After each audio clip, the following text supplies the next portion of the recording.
दादाजी सबको बुलाकर समझाते हैं। घर में बैठकर हंसा जा सकता है, किंतु घर के लोगों को तब तक हंसी का निशाना बनाना ठीक नहीं जब तक वे पूर्णतया घर का अंग न बन जाए। और इंदु बेटा, तेरी छोटी भाभी बड़ी बुद्धिमती, सुशिक्षित, सुसंस्कृत है। तुम्हें उसकी हंसी उड़ाने, उससे लड़ने झगड़ने के बदले उसका आदर करना चाहिए और उससे ज्ञानार्जन करना चाहिए। तुम दोनों को मैं इस विषय से में विशेषकर सावधान रहने का आदेश देता हूँ। यानी वो मजली भाभी और ये बहुत हंसते रहते हैं ना, इसलिए उनसे कहते हैं कि बोलते हैं कि घर में बैठकर हंसा जा सकता है, लेकिन तब तक नहीं हंसना चाहिए जब तक, और उन लोगों को कि जब तक वो पूरी तरह अपने घर का हिस्सा न बन जाए। यानी वो नई थी तो बोलता है कि अगर उसको ये बुरा भी लग सकता है, तो जब तक वो पूरी तरह से अपने घर की ना हो जाए तब तक उस पर हंसा नहीं जाना चाहिए। और इंदु से कहते हैं कि तुम्हें अपनी छोटी भाभी से, तुम्हारी छोटी भाभी बहुत अच्छी, यानी सुशिक्षित, पढ़ी लिखी, वेल कल्चर्ड है, तो उनसे तुम्हें कुछ सीखना चाहिए। उनसे लड़ने झगड़ने के बदले तुम्हें उससे कुछ नॉलेज हासिल करना चाहिए। फिर हुक्का गुड़गुड़ाने लगते हैं और फिर क्षण भर बाद, अब तुम जाओ और देखो, फिर मुझे शिकायत का अवसर न मिले। यही मेरी आकांक्षा है कि सब डालियां साथ साथ फले फूले, जीवन की सुखद शीतल वायु के स्पर्श में झूले और सरसाएं। विटप से अलग होने वाली डाली की कल्पना ही मुझे सिहर देती है।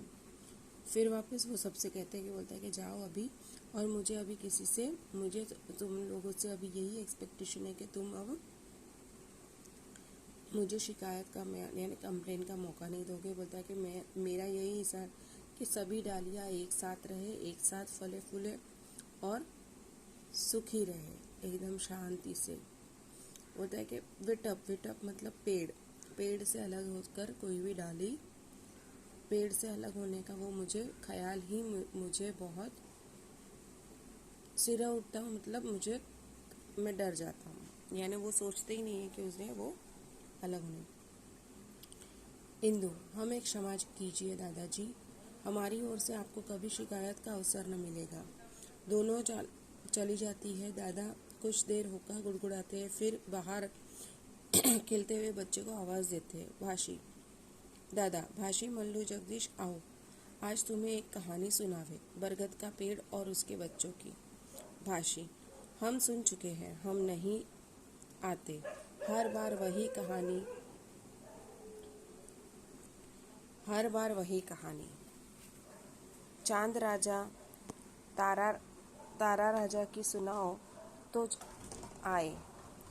हर बार वही कहानी, एक था बरगद का पेड़।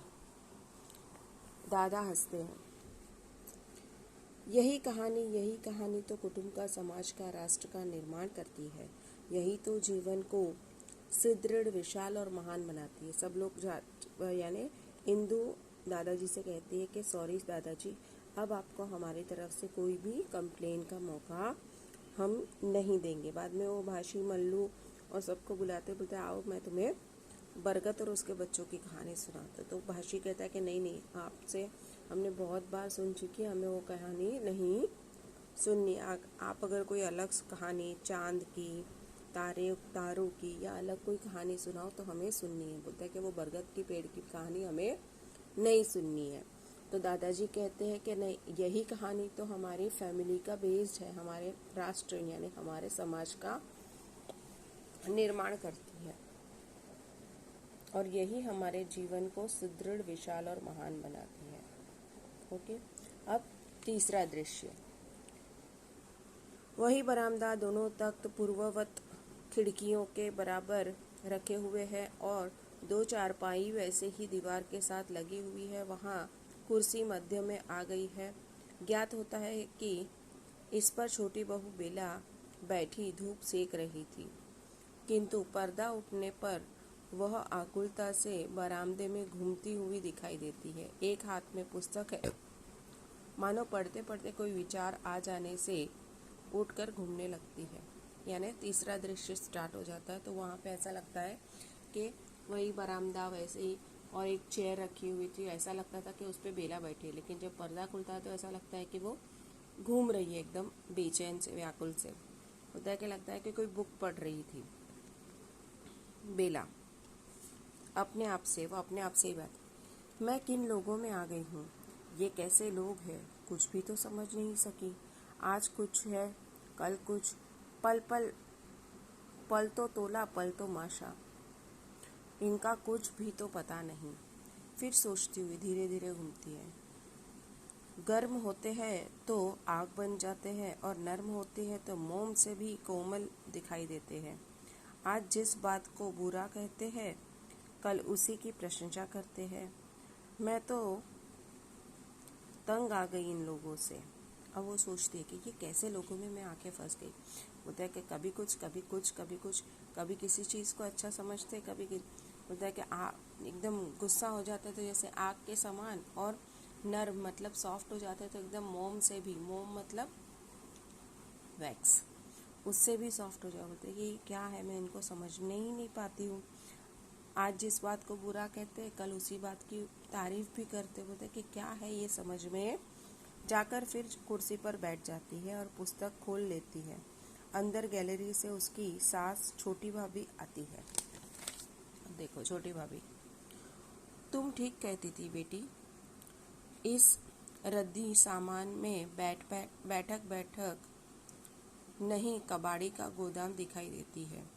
सोचती थी कि यह सामान इतने दिनों से इस कमरे में पड़ा है, कुछ ऐसा बुरा भी नहीं, और इस पर इतनी देर से सब बैठते आ रहे हैं। कहीं दादाजी बुरा ना माने, पर अच्छा किया तुमने जो यह सब उठा दिया। मैंने परेश से कहा है तुम उसके साथ जाकर अपनी रुचि का सामान खरीद लाओ।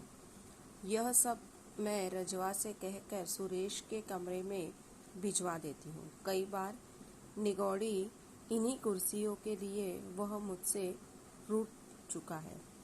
अब ये उसकी सास आती है और बोलती है कि तुम ठीक कहती हो। बोलते कि ये रद्दी सामान में ये अच्छा, लेकिन ऐसे तो वो कोई बुरा भी नहीं है, लेकिन कोई बात नहीं। बोलते हैं कि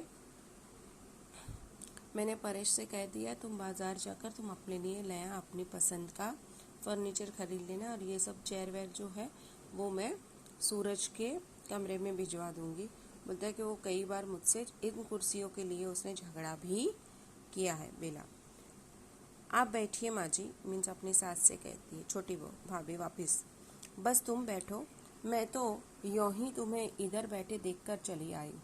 अनाज पड़ा है उसे पटकना है, मिर्ची पड़ी है उन्हें कूटना है, मक्खन कई दिनों का इकट्ठा हो गया उसका घी बनाना है, बीसों दूसरे काम है और दिन ढल रहा है। मैं सोचती थी तुमने मेरी बात को बुरा ना माना हो। वास्तव में बेटी, रजवा मेरे पास आकर फूट फूट कर रो रही। नौकरानी समझदार है, विश्वसनीय है और आज्ञाकारी है, किंतु जो काम उससे कभी किया नहीं हो वह उससे किस प्रकार होगा। मीन्स वो बहुत प्यार से कहती है।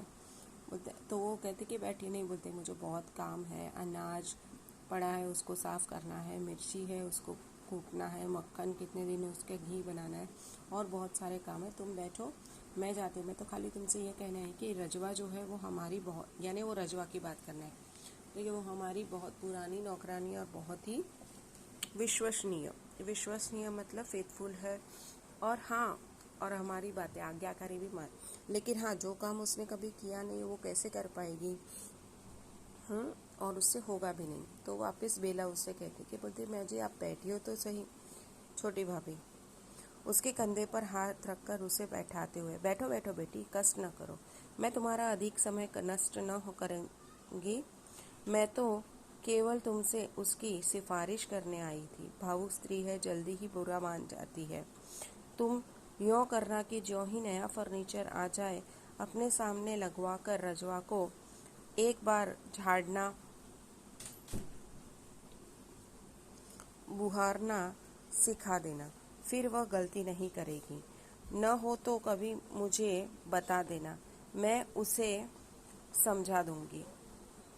वो कहती है कि ठीक है, देखिए रजवा जो अभी तुम्हारा नया फर्नीचर आएगा तो एक काम करना, उसे अच्छे से समझा देना तो वो अच्छे से किस तरह साफ करते वो समझा देना, तो वो साफ कर देगी। अगर नहीं होगा तो तुम मुझे बताना, मैं उससे कहूँगी। बेला तो वो कहती है नहीं नहीं, आप, वो उसे कुछ कहना चाहती है। वापस उसकी सास, तुम पढ़ी लिखी समझदार हो बेटी, इसलिए तुमसे इतना कह दिया है।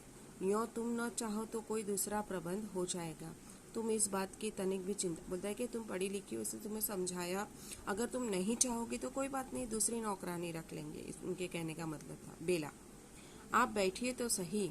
सास नहीं नहीं, तुम अपना पढ़ो, मैं वृथा तुम्हारा समय नष्ट करूंगी। बोलता है नहीं नहीं, तुम अपनी पढ़ाई करो, मैं तो ऐसे ही तुम्हारा टाइम वेस्ट करूंगी।